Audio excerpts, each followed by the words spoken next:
sumber ilmu Islam merujuk kepada dua, iaitu nakliyah dan akliyah.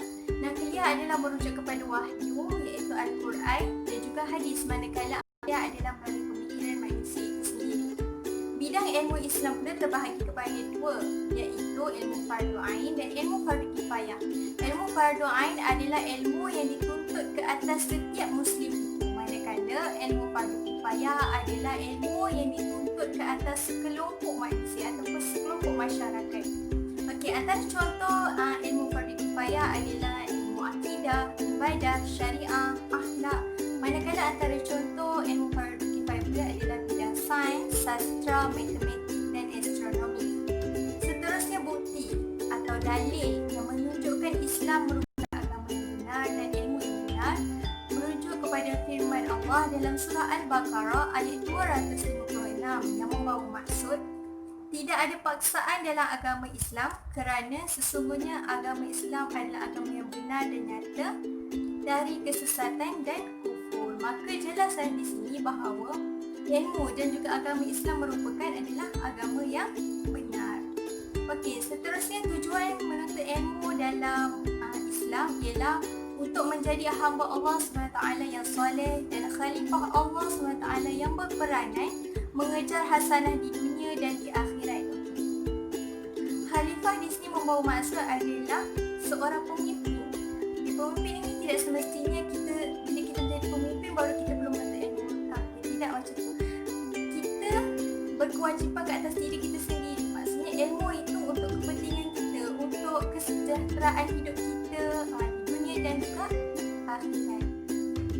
Ilmu barat tidak menjadikan agama sebagai landasannya. Sumber ilmu barat berasaskan sekular, iaitu bersifat duniawi dan tidak ada kaitan dengan agama. Bidang ilmu yang digunakan adalah dasar sekularisme yang mana mempunyai 3 fahaman, iaitu fahaman rasionalisme, empirisme dan pragmatisme. Fahaman rasionalisme menggunakan akal sebagai sumber pengetahuan berbanding dengan ilmu Islam menggunakan wahyu dan mukjizat. Bagi fahaman rasionalisme, mereka menolak adanya wahyu dan mukjizat kerana beranggapan kedua-dua benda ini adalah tidak logik. Mereka mengukur sama ada ia saintifik atau tidak bergantung kepada ia logik atau tidak. Fahaman yang kedua adalah empirisme, iaitu pengetahuan yang diperoleh melalui pengalaman manusia itu sendiri. Fahaman yang ketiga adalah pragmatisme, iaitu cara untuk menjelaskan kebenaran sesuatu tindakan dengan mengambil kira kesan-kesan tindakan yang akan berlaku hasil daripada kebenaran tersebut. Ilmu barat dapat dibuktikan dengan kajian saintifik. Mengikut kefahaman sekularisme, tujuan mempelajari ilmu adalah bermatlamatkan 2 konsep, iaitu konsep ilmu untuk ilmu dan ilmu untuk utiliti. Konsep ilmu untuk ilmu adalah rasa ingin tahu dalam diri manusia yang mana pemikiran mereka terbatas. Mereka mencari dan mengumpulkan ilmu, manakala konsep ilmu untuk utiliti adalah dorongan atau keinginan manusia untuk menggunakan ilmunya ke arah kepentingan dirinya sendiri yang bersifat kebendaan.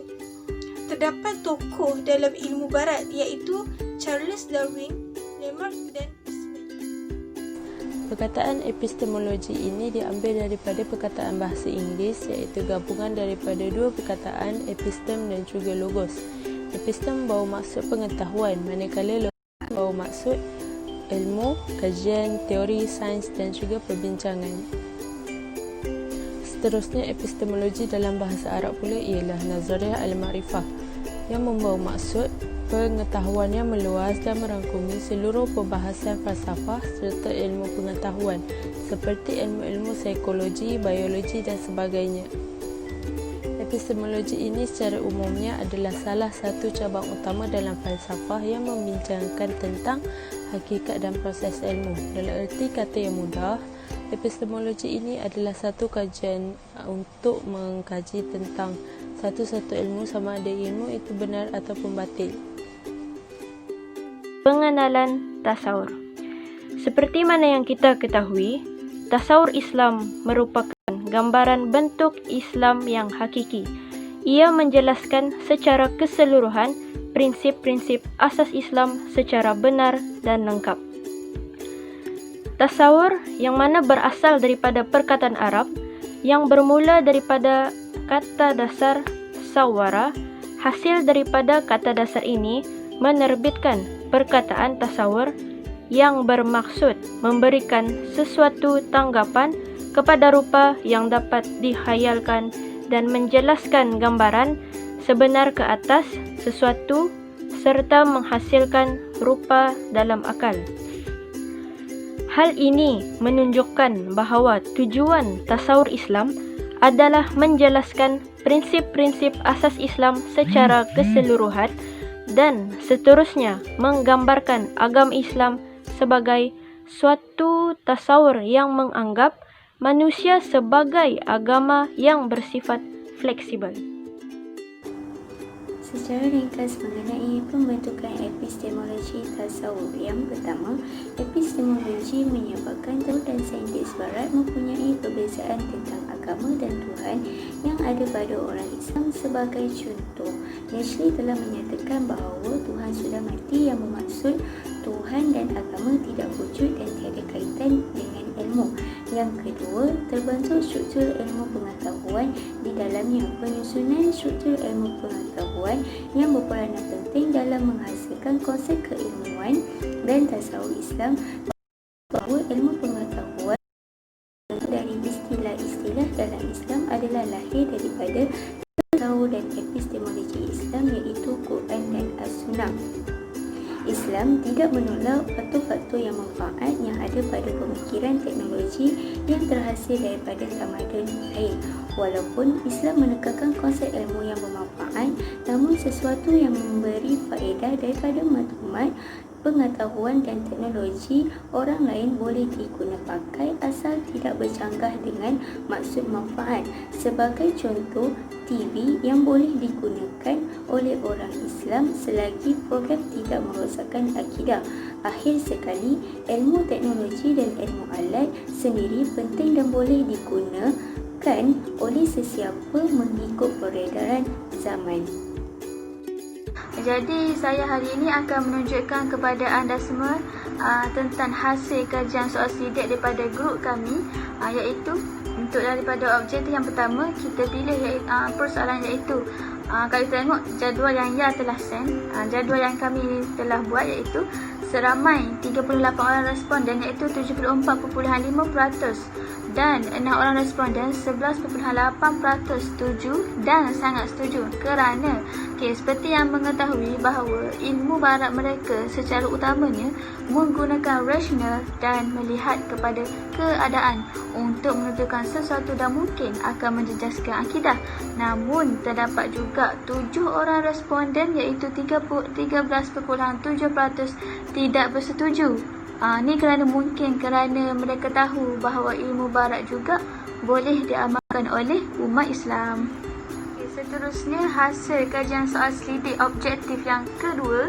Objektif yang kedua di mana seperti yang saya tunjukkan di dalam slide ni, iaitu sebagai umat Islam kita semestinya perlu berpegang kepada apa yang telah ditetapkan oleh Allah dan mempercayainya. Jadi secara keseluruhannya kesemua responden setuju dan meyakini bahawa kita mesti mempercayai segala yang telah ditetapkan olehnya. Sebab apa? Sebab akan bawa kepada dan kebaikan kepada umatnya sama ada lambat ataupun cepat. Betul tak? Jadi justeru hasilnya seramai 29 orang responden iaitu 56.9% dan 22 orang responden iaitu 43.1% yang setuju dan sangat setuju, dan menunjukkan kesemua 51 responden bersetujulah dan tiada seorang responden yang tidak bersetuju. Dan last sekali saya nak tunjukkan pada anda semua iaitu hasil kajian soal selidik objektif yang ketiga. Kita pilih yang seperti yang saya tunjukkan. Seterusnya asas ilmu adalah tahu dan kebenaran, betul tak? Dengan itu ilmu didefinisikan sebagai kepercayaan yang dibuktikan. Dengan itu terbuktilah bahawa bahawa ilmu adalah satu perkara yang mempunyai nilai kebenaran dan bukanlah kebatilan. Justeru, kalau kita tengok dekat jadual hari ini, seramai 37 orang responden iaitu 72.5% dan 7 orang responden 13.7% setuju dan sangat setuju bahawa itu adalah kebenaran semata-mata dan jauh daripada kebatilan. Namun, terdapat juga 7 orang responden yang tidak bersetujulah dengan kenyataan yang diberikan. Itu sahaja daripada kami semua. Sekian, terima kasih. Assalamualaikum warahmatullahi wabarakatuh.